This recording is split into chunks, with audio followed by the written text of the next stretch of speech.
impeached again, the second time or even that time, Honorable Speaker. Because, Honorable Speaker, I do not know what one single individual, the kind of venom one single individual holds in his mind, Honorable Speaker. In 2007, that is being referred to by the Honorable GACHAGUA, Honorable Speaker, I was a university student, I was in the university, Honorable Speaker. But at the time that the skirmishes were happening, Honorable Speaker, I was in Molo as a rider, as a border rider, Honorable Speaker.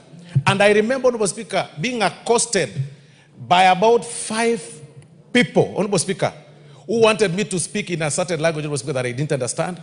They took away my motorbike and I had to run, Honorable Speaker, for my life.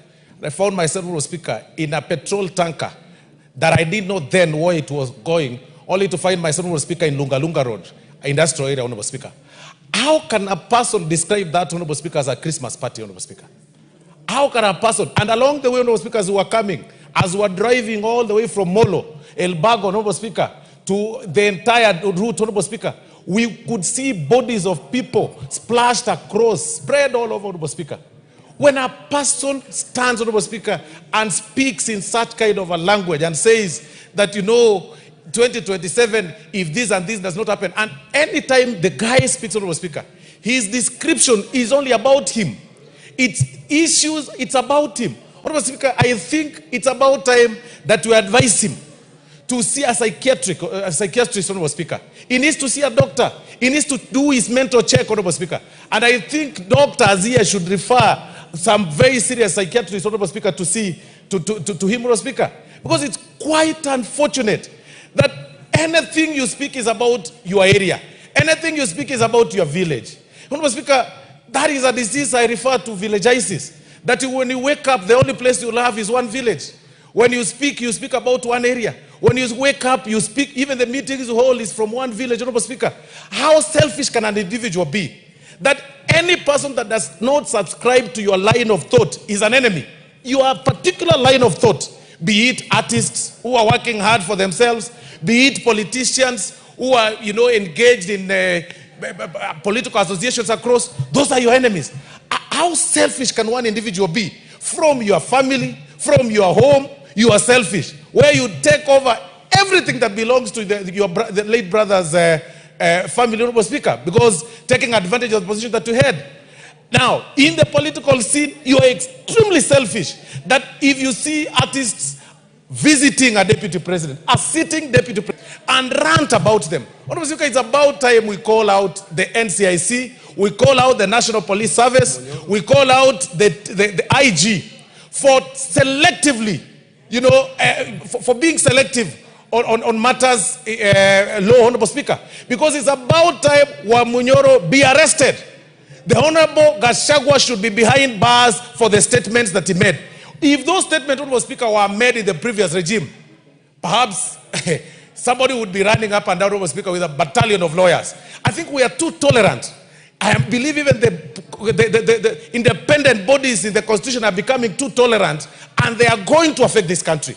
I mean, that you are being summoned by a body, a constitutional body, then you refer them through a lawyer, then and tell them, I can't attend, you are this and this. And then when you get arrested, you say it's political persecution. Regarding GACHAGUA, he should be a state guest, Honorable Speaker, latest this weekend. That is a state guest. He should be charged. He should be charged for incitement. He should be charged for, under the NCIC laws, Honorable Speaker.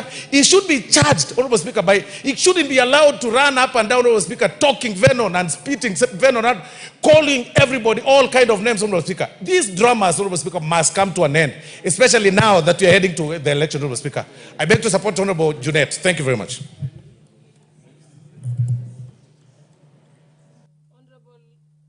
Honorable Otiende Molo. Thank you, Madam Speaker. Madam Speaker, I think if any Kenya doubted, pulled, and it took the backing down of the Right Honorable Raila Amolo Odinga for us to continue as a state and as a nation. No one should refer to those events. And to do so is dangerous. It is because of 207 that we now have as constitution that prohibits that kind of conduct pronounces that the Honorable Rigathi Gachagua can no longer hold state or public office. That is when these things will reduce.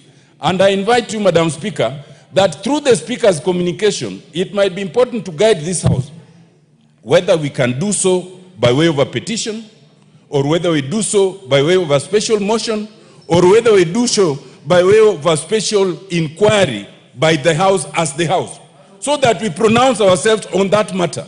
This is important, Madam Speaker, because while the Honorable Rigathi Gachagua went to court and sought to stop these whole processes, the court did not find merit in that. And the court is desirous of going to the logical conclusion, including the declaration of unfitness to hold office. To preempt that, the Honorable Rigathi Gachagua has now withdrawn his petitions.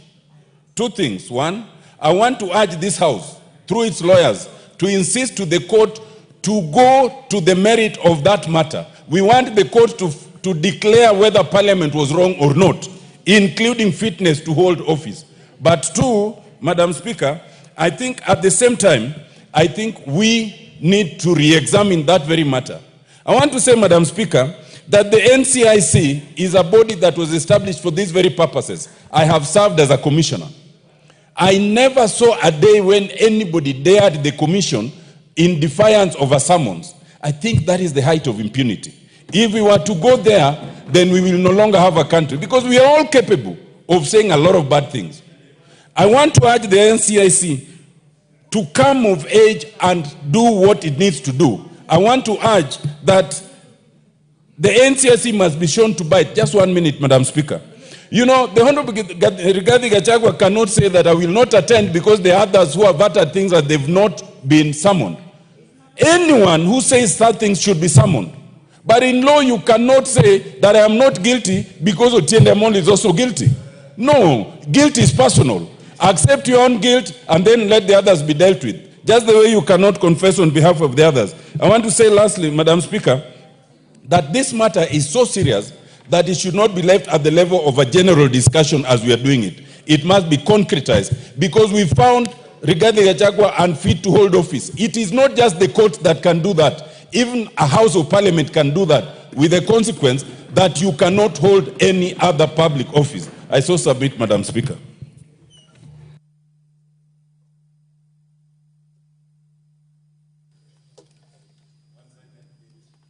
Honorable Nyamita.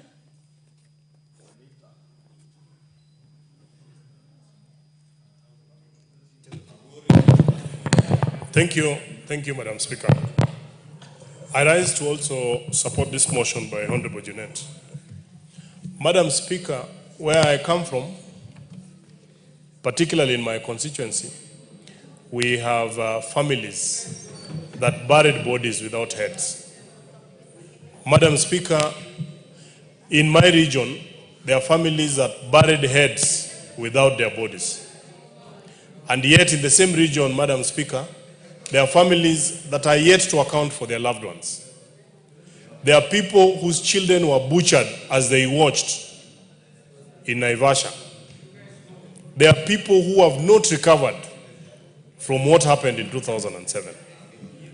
Some had lived in certain regions all their lives, gotten their children, established businesses, and had their life all going very well. But because of the post-election violence, Madam Speaker, of 2007, they have never known home, because even when they went back to their homes, they found they had no land, they had nowhere to settle. Madam Speaker, today we have IDPs who are yet even to be compensated. They have even petitioned this particular House that because of the actions that happened in 2007, they need to be compensated. That hasn't happened. Madam Speaker, in this country, different communities live in different parts of the country. And I actually dare say that the community where the former deputy president comes from, members of his community are all over the country, in different parts of this country. They have established businesses there. They have established families there. They are running their lives from those particular areas. That a leader like that can come and say that whatever happened in 2007, 2008 is like a Christmas party.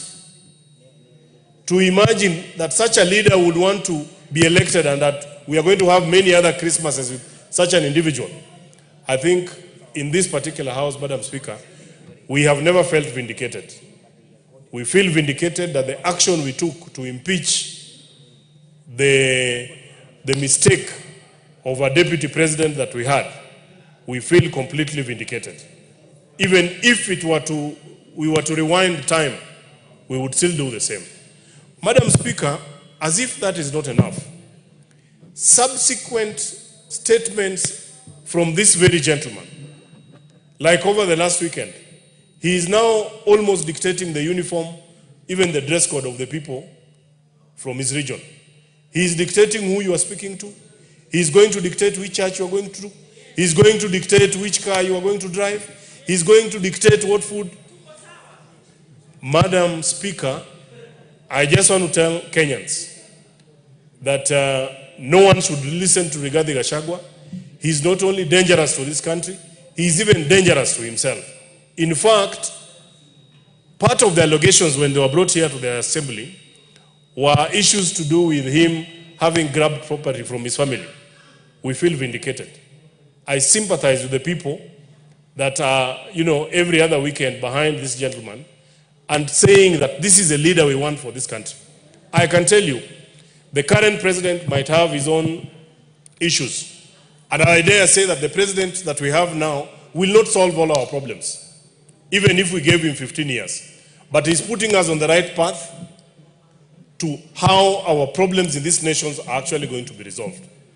I want to condemn in the strongest terms, and I want to call upon the police every single day, including yesterday, when Rigathi Gachagua says that the president has set up a killer squad, it means he knows. He should be called to record a statement. He is not above the law, Madam Speaker. He is not above the law. In fact, I want to ask the leadership of this House, through you, Madam Speaker, that we call the Inspector General of Police to explain to us why is it that one Geoffrey Rigathi Gachagua has not recorded a statement and he continues to make insightful statements across this nation. I submit and I support.